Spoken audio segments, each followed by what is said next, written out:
अगर 100 ही ग्राम वजन ज्यादा था तो 300 ग्राम के तो बाल भी होते हैं, वही कटवा देते। जी हाँ, ये बात कही है विनेश फोगाट के ससुर ने। वो ससुर जिन्होंने सबसे पहले रिएक्शन दिया, और रिएक्शन देते हैं उन्होंने कई सारी चीजें कही। उन्होंने कहा कि यार देखो, कहीं ना कहीं साजिश तो है, इस बात से कोई इनकार नहीं कर सकता, वरना अगर 100 ग्राम की सिर्फ बात थी ना, तो दोस्त आपके बाल 300 ग्राम के होते हैं। और देश के लिए तो विनेश बिल्कुल बाल कटवाने से इनकार नहीं करती।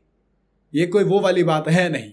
इसका मतलब ये है कि हुस्न की ये अदा बेवजह तो नहीं, कुछ तो है जिसकी पर्देदारी है, कुछ तो है जो छुपाया जा रहा है, कुछ तो है जो पर्दे के पीछे से कहानी लिख रहा है।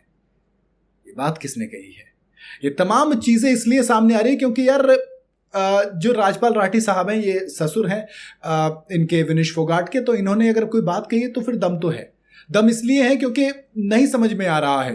पीएम मोदी ने खुद पीटी उषा, जो कि ओलंपिक संघ की प्रमुख है, उनसे कहा है कि आप इस मामले में थोड़ी सी देखिए क्या किया जा सकता है और मजबूती से अपना प्रोटेस्ट दर्ज करवाइए, कि जाइए और बात कीजिए, क्योंकि ये चीज सही नहीं है। विनेश फोगाट जो कि डिहाइड्रेशन की शिकायत बताई गई है, ये मतलब जो तमाम चीजें हुए, इसके बाद वो हॉस्पिटल में एडमिट हो गए। और यार आप जितनी मेहनत करके आपने दुनिया की नंबर 1 जापान की सुसाकी को हराया, उसे हराने के बाद आप जब इतनी बड़ी जगह पहुंच जाते हो, आप पहला गोल्ड लाने की उम्मीद थी हमें, और जिस तरीके से आप यूएस की साइबरट्रेंड से खेलने वाले थे, उसको आप ऑलरेडी हरा चुके हो। इसलिए मैं कह रहा हूं कि इंडिया के लिए ज्यादा बड़ा झटका है। आप देखो पता क्या होता है, बहुत सिंपल सी चीज होती है। आप खेल कर हारे, आपको हराया जाए, समझ में आता है, कोई बुरा नहीं लगता। लक्ष्य सेन ब्रॉन्ज भी नहीं जीत पाए, लेकिन हमें खुशी है क्योंकि वो बहुत अच्छा खेले, अपना पूरा 100% दिया, वो एक फेयर मुकाबला था। लेकिन जब चीजें खराब होती हैं, जब चीजें डिस्क्वालीफाई के, जैसे बॉक्सिंग में हमारे साथ हुआ, अब विनेश फोगाट के साथ ये वाली चीज हुई है, फिर हॉकी में हमारे साथ, मतलब ये सब जो होता है, ये सब बुरा लगता है, ये सब बहुत ज्यादा बुरा लगता है। उससे पहले यूक्रेन की ऑक्साना को हराकर सेमीफाइनल में जगह बनाई थी।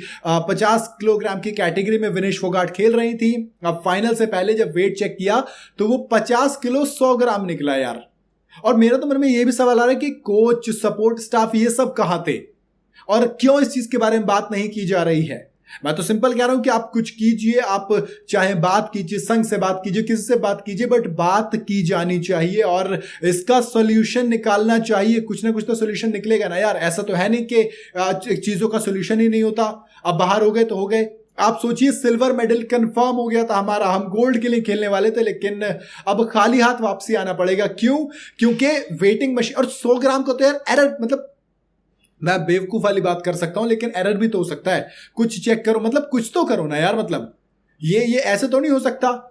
कुछ लोग तो ये भी कह रहे हैं कि दिक्कत कहीं जो बड़ी बड़ी कुर्सी वाले आदमी होते हैं ना, उन्होंने तो नहीं की है, जो ऊंचे पद वाले आदमी होते हैं। कौन है जो नहीं चाहता था कि विनेश फोगाट और इंडिया गोल्ड मेडल जीते? भाई आप यूएस, और अब सिंपल सी बात है, अब जब विनेश फोगाट डिस्क्वालीफाई हो गई तो जो गोल्ड मेडल है वो वाला विनेश फोगाट अगर खेलती तो जो जीत सकती थी वो यूएस को दे दिया जाएगा ऑटोमेटिक। तो फिर मतलब अगर आपको बेईमानी करनी तो मत करवाओ ना ओलंपिक, मत करवाओ, मत करो इंडिया, कराओ इंडिया का पार्टिसिपेशन। इस तरीके से तो मतलब बुरा लगता है भाई, मुझे बुरा लग रहा है। बाकी आपको क्या लगता है, क्या वजह है, कैसे, क्या कोई इसके पीछे जिम्मेदार है, क्या वाकई में साजिश है जैसा कि राठी साहब ने कहा? बताइएगा जरूर मुझे कमेंट के अंदर।